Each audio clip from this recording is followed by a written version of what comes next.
Good afternoon and welcome to ISTV English News. I'm Survila Kangabam. And in the top stories we have, state farmers' woes seems to be somewhat relieved as rain comes though belated, yet different areas in Imphal get flooded due to virtual absence of drains.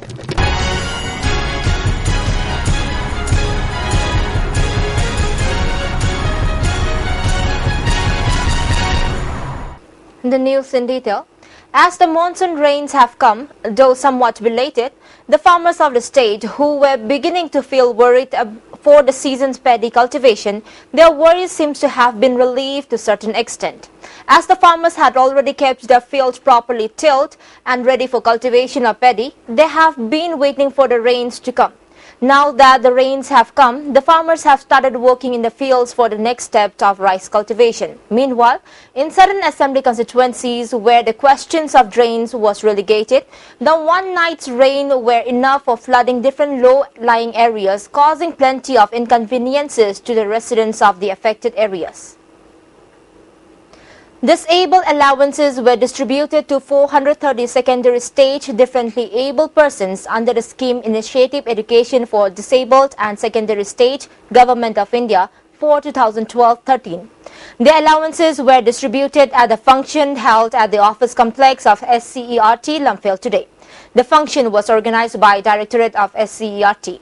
Addressing the function, Director IEDSS SCERT T. Maniratan said, in order to make equal level of imparting education to both normal and differently able persons, book, stationery items, uniforms and transport allowances were given to them. He thanked the department and the government for taking up this good step for the differently able persons. This will immensely encourage the differently able persons to become successful persons in future, he added. Đây là tâm là yang kana và boy ko lam chum lai tâm ai material sa ta kinga mo che ai koi wa za sia na mi ba facility che ai wan liam ko dong sa ze. Choshanpur Government High School was set ablaze by some unknown persons around 10 p.m. of June 26. Personnel of fire service arrived in time to douse the fire and prevent it from what could be a major inferno. Caretaker of the school, Paukhalian, said that while he was inside his quarter, he felt the smell of burning. He rushed out and found almost 2 rooms were ablaze. He also said 2 men were seen fleeing from the spot. Police have started investigation into the incident. On the 23rd day of the Festival of Short and Documentary Films, which were either shown at National or International Film Festival, jointly organized by the ISTV Network and the Cine Directors Guild Manipur, a film entitled Waiting for You, Mai Pakpagi Wahang and Hingbagi Lambi of Amarendra will be telecast on ISTV Sangai channel today. The film will be telecast at 7:30 p.m. and 10:30 p.m. on this channel. The film will be repeat telecast at 9 a.m. and 2 p.m. tomorrow on the same channel. Explore their capabilities to show that they are also living. I'm ready. Telero. Editor car late. Some say music pudi perfectly straight. Ado kankhar kandadi freezy. Relax. Perfectly straight. Aina semi anoba sunsilk perfectly straight with straight lock technology maramdi. Some kankraba matung daso align straight oina laina bagidamo. Wow. Music so straight oirina. Straight and gorgeous. Sunsilk perfect straight. Lock top you. Rock top you. And now moving on to some national international news. BJP President Amit Shah met Prime Minister Narendra Modi amid and continued demand for the resignation of Vasundhara Raje. He is understood to have discussed the party's strategy over a fresh disclosure that Rajasthan Chief Minister Vasundhara Raje allegedly benefited from investment of over Rs 111 crore made by tainted former IPL Commissioner Lalit Modi in her son's company. The meeting took place at the Prime Minister's official residence last night. Earlier in the day, Mr. Shah held a meeting with Finance Minister Arun Jaitley, who also separately met the Prime Minister. Both leaders are believed to have discussed the issue and the party's strategy to come out of the massive row involving Raje as well as External Affairs Minister Sushma Swaraj. Earlier, the Lalit Modi controversy yesterday took a new turn with the former IPL commissioner tweeting that he met Priyanka Gandhi and her husband Robert Vadra at a restaurant in London. Reacting to the claims by Modi, Congress spokesperson Randeep Surjewala said neither Priyanka Gandhi nor Robert Vadra has over-interacted socially with Lalit Modi. After getting a clean sheet from the centre in former Indian Premier League chief Lalit Modi row, Rajasthan Chief Minister Vasundhara Raje on Saturday reached Delhi to attend a NITI Ayog meeting. In a big relief to Raje, the Narendra Modi government also gave a clean sheet to her own son Dushyant Singh.